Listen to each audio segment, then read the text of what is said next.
Kapil सिब्बलांकडे 2 lead आहेत, ज्यामुळे शिंदेंना दिल्ली गाठावी लागली। एकनाथ शिंदे यांची नेतेपदी नियुक्ती उद्धव ठाकरेंनी केली। त्यांना मंत्रिमंडळात स्थान उद्धव ठाकरेंनी दिलं आणि निवडणूक लढवण्यासाठी अधिकृत एबी फॉर्मही उद्धव ठाकरे यांनीच दिला।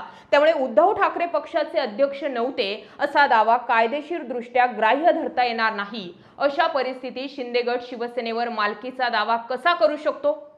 न्यायालयात प्रश्न उपस्थित झाला। सिब्बलांनी पुढेही एक मुद्दा मांडला। निवडणूक लढवण्यासाठी केवळ अर्ज दाखल करणं पुरेसं नसतं। पक्षाकडून देण्यात येणारा एबी फॉर्म हा अधिकृत उमेदवारीचा आधार असतो। राजकीय पक्ष संघटनात्मक नियुक्त्या करतो, राज्यभर पदाधिकारी नेमतो आणि उमेदवारांना तिकीट देतो। त्यामुळे विधिमंडळ पक्षापेक्षा मूळ पक्ष संघटना सर्वोच्च असते। निवडणूक आयोगानं 2013 आणि 2018च्या पक्ष घटनेबाबत आक्षेप घेतला असेल तर त्याच आधारे 2014 आणि 19च्या निवडणुकांवरही प्रश्न निर्माण होतो। शिंदे गटाने केलेली कृती ही पक्षातील विलीनीकरण म्हणजे मर्जर नसून केवळ फूट असल्याचा दावा करत सिब्बल यांनी बंडखोर आमदारांना अपात्र ठरवले पाहिजे अशी मागणी केली। त्यांनी पक्षाच्या संघटनात्मक रचनेचाही उल्लेख करत राष्ट्रीय कार्यकारिणी प्रतिनिधी आणि सदस्य यांची भूमिका विधिमंडळ पक्षापेक्षा अधिक महत्त्वाची असल्याचं स्पष्ट केलं। एकनाथ शिंदे यांची नेतेपदी नियुक्ती उद्धव ठाकरे यांनीच केली होती। त्यांनाच मंत्रिमंडळात स्थान दिलं। तसेच निवडणूक लढवण्यासाठी अधिकृत एबी फॉर्मही उद्धव ठाकरेंनी दिला। त्यामुळे उद्धव ठाकरे जर पक्षाचे अध्यक्ष नव्हते तर मग हा सगळा पुढे केलेला खेळ जो आहे किंवा शिंदे मंत्री होणं हे सगळं कसं घडलं? 2 महत्त्वाचे लीड जे आहेत ते लीड सध्या कपिल सिब्बलांकडे आहेत आणि त्यामुळे सुप्रीम कोर्टातील ही सुनावणी सध्याच्या घडीला एकनाथ शिंदेंच्या गळ्याशी आली आहे आणि म्हणून 6 ऑगस्टची सुनावणी झाल्यानंतर लागलीच एकनाथ शिंदेंनी दिल्ली गाठली। शिंदेंच्या 5 नगरसेवकांनी मुंबईतील राजीनामा दिलाय। अर्थ समजतोय, भाजप आणि शिंदेंमध्ये फाटाफूट व्हायला सुरुवात झाली आहे आणि या सगळ्या गोष्टींचे जर डॉट जोडले तर सुप्रीम कोर्टातील ही सुनावणी कशी फिरू शकते आणि काही महत्त्वाचे पॉइंट जे न्यायालयामध्ये नमूद करण्यात आलेले आहेत त्या पॉइंटवरती सुद्धा बोलणं आज घडीला गरजेचं असल्याचं दिसून येतं। कपिल सिब्बलांनी दावा केलाय की या संपूर्ण घटनाक्रमातील अन्याय पहा। वस्तुस्थिती स्पष्ट असूनही न्यायालयाच्या निकालांच्या कक्षेत येत असूनही विधानसभा अध्यक्षांनी अपात्रतेच्या याचिकांवर निर्णय घेतला नाही। दुसरीकडे निवडणूक आयोगाने संघटनात्मक बाजूकडे दुर्लक्ष केले। विधिमंडळातील संख्याबळाच्या आधारे वाद सोडवला असे मुळात व्हायलाच नको होतं। त्यानंतर सरकार स्थापन झाले तरीही या सदस्यांना अपात्र ठरवायला हवं होतं। त्यानंतर त्यांना सर्व काही मिळालं, सरकार, पक्ष आणि पक्षचिन्ह। शिवसेना हा पक्ष 1989 मध्ये नोंदणीकृत झाला। पक्षाची 1999 ची घटना मूळ घटना नाही, 2018 ची घटना महत्त्वाची आहे। यानंतर वेळोवेळी आवश्यक बदल संघटनेत करण्यात आले। काळाच्या ओघात पक्ष मुंबईसह राज्यभरात वाढला।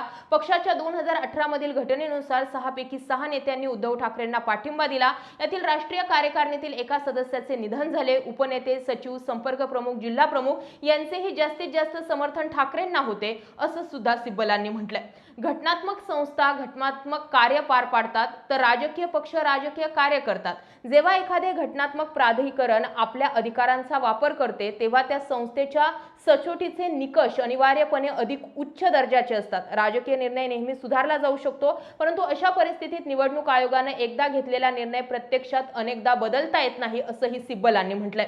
आयोगाने पक्षाला त्यांच्या घटनेत सुधारणा करण्यास सांगितलं असतं। असे अनेक राजकीय पक्ष आहेत ज्यांनी वर्षानुवर्ष संघटनात्मक निवडणुका घेतलेल्या नाहीत। आयोगाने कधी असं म्हटलं आहे का की त्यांच्या घटना लोकशाही विरोधी आहेत आणि म्हणून त्यांना मान्यता नाकारली आहे? नेमकं याच तर्काचा आधार घेऊन आयोगाने येथे 2018च्या घटनेवर अवलंबून राहण्यास नकार दिला असं सिब्बलांनी म्हटलंय। यावर न्यायमूर्ती जयमल्ला बागची यांनी हा मुद्दा आमच्या समोर सिद्ध केला गेला पाहिजे असं स्पष्ट केलंय। अपात्रतेच्या कारवाईचा निकाल लागल्यानंतर आणि नवीन विधानसभा अस्तित्वात आल्यानंतर चिन्हाचा मुद्दा कदाचित दुय्यम ठरू शकेल असं निरीक्षण न्यायमूर्ती जयमल्ला बागची यांनी व्यक्त केलंय। यावर वरिष्ठ वकील कपिल सिब्बलांनी म्हटलंय की यावर मी सहमत आहे। मी स्वतः सुरुवातीला हे नमूद केलं होतं, परंतु या दोन्ही कारवायांचा एकमेकांशी संबंध आहे। यावरती न्यायमूर्ती जयमल्ला बागची म्हणालेत की त्यांचा संबंध आहे कारण त्या काही अंशी एकमेकांशी संबंधित आहेत। विधानसभा अध्यक्ष वर्तवणुकीच्या आधारे या मुद्द्यावर निर्णय घेतात। उदाहरणार्थ जून 2022 मध्ये पक्षाध्यक्षांनी बोलावलेल्या बैठकीच्या सूचनेला प्रतिसाद न देणं ही बाब स्वेच्छेने पक्षाचे सदस्यत्व सोडण्यासारखी आहे का असा सवाल बागची यांनी केला। यावर वरिष्ठ वकील सिब्बलांनी म्हटलंय तो केवळ एक पैलू आहे, असे आणखी अनेक पैलू आहेत. यावरती सुद्धा न्यायमूर्ती बागची यांनी असं नमूद केलंय की आपण वस्तुस्थिती नीट समजून घेऊया. पहिली गोष्ट म्हणजे पक्ष अध्यक्षांनी त्यांना त्यांच्या निवासस्थानी होणाऱ्या बैठकीला उपस्थित राहण्याची सूचना दिली होती. तुमच्या म्हणण्यानुसार त्यांनी बैठकीला उपस्थित न राहण्याचा निर्णय घेतला. तुमच्या युक्तिवादानुसार ही अशी एक कृती आहे जी पक्षाध्यक्षांच्या अधिकाराला दिलेलं आव्हान आणि स्वेच्छेने सदस्यत्व सोडणं या श्रेणीत येते. दुसरी गोष्ट म्हणजे एकत्रितपणे दुसऱ्या राज्यात गेले आणि कथितरित्या दुसऱ्या राजकीय पक्षाच्या सदस्यांशी त्यांनी हातमिळवणी केली. त्यानंतर ते आणखी एका राज्यात गेले. या दोन मुख्य घटनांवरच तुमची बाजू आधारलेली आहे. या मुद्द्यांवरती न्यायमूर्ती बोलले.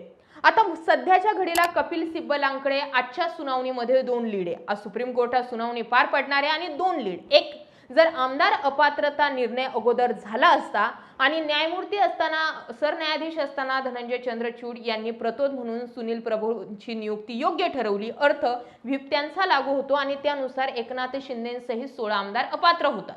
मुद्दा 1 आणि मुद्दा 2, जोपर्यंत विधानसभा अध्यक्षांनी आमदार अपात्रतेचा निर्णय घेतला नव्हता तोपर्यंत निवडणूक आयोगानं एकनाथ शिंदे किंवा ठाकरे गटाच्या पक्ष चिन्हाबाबत कुठलाही निर्णय घ्यायला नको होता.